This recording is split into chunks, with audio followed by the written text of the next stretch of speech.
अस्सलामुअलैकुम, कैसे हैं आप सब। उम्मीद है सब ठीक ठाक होंगे, खैर खैरियत से होंगे। जी तो अल्हम्दुलिल्लाह हम भी बिल्कुल ठीक ठाक, एवन फर्स्ट क्लास। तो जिस चीज़ ने कल मेरा व्लॉग देखा उसको पता होगा कि कल मैंने आलू बॉयल होने के लिए रखे थे और वहीं से मैंने अपनी नेक्स्ट वीडियो जो है वो स्टार्ट कर ली कि आलू जो थे वो बॉयल हो गए। बॉयल जैसे हुए तो मैंने छील लिए और अभी ये वाला काम जो था ना मेरा करने वाला था, मतलब कटलेस मैंने बनाने थे। तो इनके बाबा ऑफिस से आ गए, साथ आते हुए इब्राहिम को भी ले आए।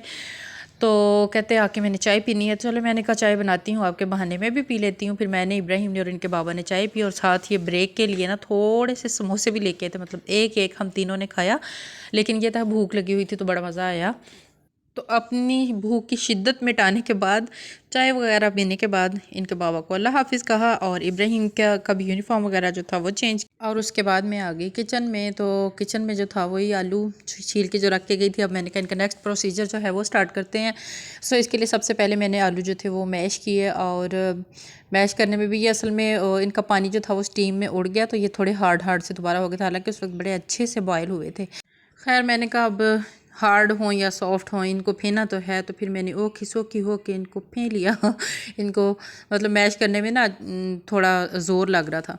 वैसे गले हुए थे लेकिन वैसे वो बस भाप उड़ने की वजह से इनको ढाँप के जाती है ना, तो फिर इस तरह नहीं होता था। इसकी मॉइस्चराइज़र जो है वो इसके अंदर ही होता है ना, तो फिर ये सही रहते। बहरहाल खैर जी, अच्छा फिर जब मैंने इसमें अच्छे से मतलब इसको मैश कर लिया तो उसके बाद ना मैंने इसमें डालना था नमक मिर्च मसाला सारा कुछ ही। तो मैंने देखा कि मेरे पास मतलब नमक मिर्च तो होता ही है कि खुश्क धनिया और ज़ीरा वगैरह जो है ना वो ग्राइंड किया हुआ नहीं पड़ा हुआ। तो मैंने कहा चलें कोई बात नहीं, खैर है। मैं ऐसे ही करती हूँ, जो चीज़ें घर में होती हैं वो इस्तेमाल करके तो चीज़ जो है ना उस वक्त बना लेती हूँ। तो उस वक्त भी मैंने फिर अपने बाग में गई और वहाँ से धनिया तोड़ा और थोड़ा सा लहसुन भी तोड़ा। सब्ज़ लहसुन की जो डंडियाँ होती हैं ऊपर वाली, वो वाली, तो वो भी तोड़ के बीच में कसूरी मेथी डाली और नमक मिर्च डाला। और बस इसके बाद मैंने इसको दोबारा से मिक्स करना शुरू कर दिया। और मिक्स, मेरा बर्तन जो था ये ज़रा छोटा था तो इसमें जो था ना मिक्स करने में थोड़ी सी मुश्किल हो रही थी। तो पर मैंने कहा चलें इसी में ही करूँगी चेंज नहीं करूँगी अब। तो मैंने अच्छे से ना इनको इस तरह मसाले को मिक्स किया कि इसमें इस तरह ना हो कि कहीं ज़्यादा नमक आ रहा है, कहीं ज़्यादा मिर्च आ रही है मुंह में। तो इसलिए ना उसमें सब मिर्चें भी मैंने काट के डाली थी, जिस तरह चॉप की हुई होती है ना बारीक बारीक, हम लोग ऑमलेट वगैरह के लिए उस तरह की। तो मुझे बड़ा मज़ा आ रहा था इसका कचूमर निकाल के इसको मिक्स करते हुए। तो फिर मैं करती कि यहाँ पे मैंने थोड़ा सा टेस्ट करके देखा तो मुझे नमक लगा ज़रा के और कम है, तो फिर मैंने और नमक डाला और फिर इसको दोबारा से अच्छे से मिक्स किया। अच्छा ग्राइंड किया हुआ मसाला चूँकि इसमें कोई भी नहीं डाला था, तो फिर मैंने कहा चले खुश्क धनिया जो है साबुत पड़ा हुआ है थोड़ा सा वो डाल लेती हूँ। तो कूट के नहीं मैंने डाला, मैंने इसी तरह मसल के तो डाल दिया था। तो उसके बाद फिर जो था ना अब कटलेट्स बनाने की बारी थी। तो उसके लिए मैंने ये छोटा सा एक लिया हुआ है, कबाब वगैरह बनाने हो या कुछ भी। तो इसके साथ ना सही ये होता है कि सब की शेप साइज़ जो है वो भी एक जैसे होते हैं और उनकी शेप जो है ना वो भी अच्छी बनती है। और यहाँ पे मैंने ना ये काम स्टार्ट कर दिया। तो मैंने बनाए हैं जी यहाँ पे कटलेट्स बना लिए। और ये काम जो है ना ये बड़ा मज़े का होता है। और यहाँ पे जो है ना बच्चे वो कह रहे होते हैं कि हम ये काम कर लें, और फिर तो पर ये होता है इनसे काम तो करवा लो पर फिर वो तसल्ली बख्श नहीं होता। तो इसलिए आपने खुद ही किया सारा काम। तो उसके बाद जब ये सारे रेडी हो गए तो अब सारे के सारे कटलेट्स तो फ्राई नहीं करने थे, उतने ही करने थे जितने के हमें खाने थे। सो मैंने कटलेट्स जो थे वो फ्राई किए साथ साथ। और यहाँ पे ना ज़ुल्फ़ा कह रही थी दिल चाह रहा है इनको ऐसे ही खा जाए। मैंने कहा ऐसे नहीं खाते हम इनको ना अच्छे से। मैंने प्याज भी बारीक चॉप करके डाली थी जो कि मैंने पहले बताया ही नहीं है। उससे ये होता है कि कटलेट्स जो है ना वो टूटते नहीं है, उनकी वजह से उनकी बाइंडिंग जो है ना वो अच्छे से रहती है।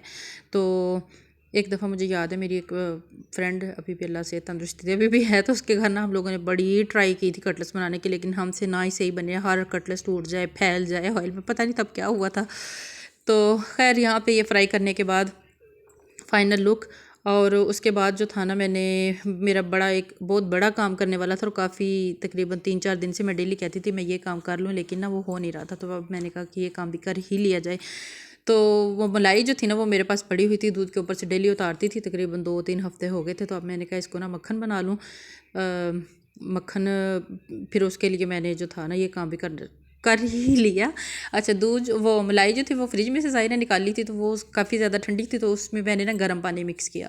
अब शायद मैंने ज़्यादा गर्म पानी मिक्स कर लिया था, तो वो जो था ऊपर ग्राइंड होती गई मक्खन ही ना बने। मैंने कहा पता नहीं क्या मसला है। फिर मैंने दोबारा से इसमें ठंडा पानी डाला, फिर दोबारा से ग्राइंड किया, तो फिर शुक्र है कि मक्खन जो था ना फिर बन गया। लेकिन काफ़ी ज़्यादा टाइम लगा, पहले मैं उसे ही देखती गई ऐसे गर्म पानी वाले को ही ना ग्राइंड करके देखती थोड़ी थोड़ी देर बाद। तो जब मैंने दूसरी दफ़ा इसमें दोबारा ग्राइंड करने के लिए डाला ना, तो ये भ्रुम करके ऊपर आया सारा जग में से उसका, क्योंकि ऊपर से कैप मुझे सही तरह फिक्स नहीं हुआ था। तो यहाँ पे ये एक दफ़ा में मतलब जग में जो पहला चक्कर था ना, उसमें ये वाला इतना मक्खन बना था। उसके बाद ये वाला जो भी मैं निकाल रही हूँ ये दूसरी दफ़ा, और उसके बाद तीसरी दफ़ा, मतलब 3 दफ़ा मुझे जो था ना ग्राइंड करके थोड़ा थोड़ा जो था इसमें से मक्खन बनाना पड़ा। कितना अच्छा लगता है ना, वो मदानियाँ होती थी अपनी, इतना सारा माशाल्लाह दही दूध होता था, और घर में कितनी खुली लस्सी होती थी। और अब ये जो है ना ग्राइंडर वाला दौर, बस वक्त वक्त की बात है। तो मैंने कहा मक्खन तो बनाया ही है, चलें इसको साथ ही ना लगते हाथ ही ना इसको मक्खन की बजाय ना मैं इसको देसी घी में कन्वर्ट कर लूँ, क्योंकि मेरी जो बच्चियाँ हैं ना इनको मक्खन इतना पसंद है कि ये जो फिर उठा उठा के ना वो खाती हैं। तो यहाँ पे हमारा ज़बरदस्त किस्म का देसी घी जो है ना वो माशाल्लाह माशाल्लाह से तैयार हो गया, और इसकी इतनी अच्छी खुशबू आ रही थी, बड़ा मज़ा आ रहा था मुझे। घर का देसी घी तो उसकी तो बात ही क्या है। तो अब मैंने कहा इसको ना ज़रूर इसके साथ पराठे भी बनाएंगे और फिर खाएंगे और बच्चों को भी खिलाएंगे। तो बस इस तरह जो था ना, बस मेरा जो था ये टाइम गुजरा है। तो बस ये थी हमारी आज की वीडियो। अगर आपको अच्छी लगी हो तो please like share and subscribe. Okay जी, टेक केयर, अल्लाह हाफिज़।